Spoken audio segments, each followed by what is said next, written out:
देवाचं वचन म्हणतं, तू आपला देव परमेश्वर याच्यावर संपूर्ण मनाने, संपूर्ण जीवाने, संपूर्ण बुद्धीने आणि संपूर्ण शक्तीने प्रीती कर.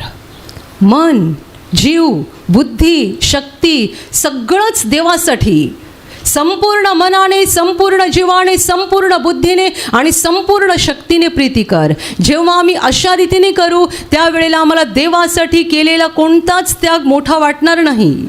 देवाशी प्रामाणिक राहायला कधीच कठीण वाटणार नाही. कितीही देवासाठी वेळ द्यावा लागला, कितीही पैसा खर्च झाला, कितीही त्याग करावा लागला तरी मोठा वाटणार नाही. आणि मग आमच्या ज्या काही परीक्षा होणार त्या सगळ्या परीक्षेमध्ये आम्ही पास होऊ, सफल होऊ आणि परीक्षेतून सफल होत गेल्यानंतर आम्ही शेवटी त्या गौरवामध्ये पोहोचू. Hallelujah, hallelujah.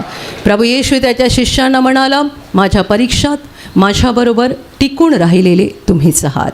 तुमचं देवावर प्रेम आहे का? देवावर विश्वास आहे का? नीट तपासून बघा. आणि तुम्ही तयार आहात का परीक्षांसाठी? कुठलीही परीक्षा येऊ, देवाच्या प्रेमासाठी, विश्वासासाठी माझी कसलीही पारख हो, पण मी त्यामध्ये उत्तीर्ण होणार, पास होणार, पडणार नाही. मनाची तयारी करा, देवावर खऱ्या मनाने प्रेम करा, खऱ्या मनाने विश्वास ठेवा, म्हणजे कितीही परीक्षा झाली तरीसुद्धा तुम्ही पडणार नाही, यशस्वी व्हाल. आणि या परीक्षेतून पास झाल्यानंतर आपण देवाजवळ त्याच्या गौरवामध्ये पोहोचणार आहोत.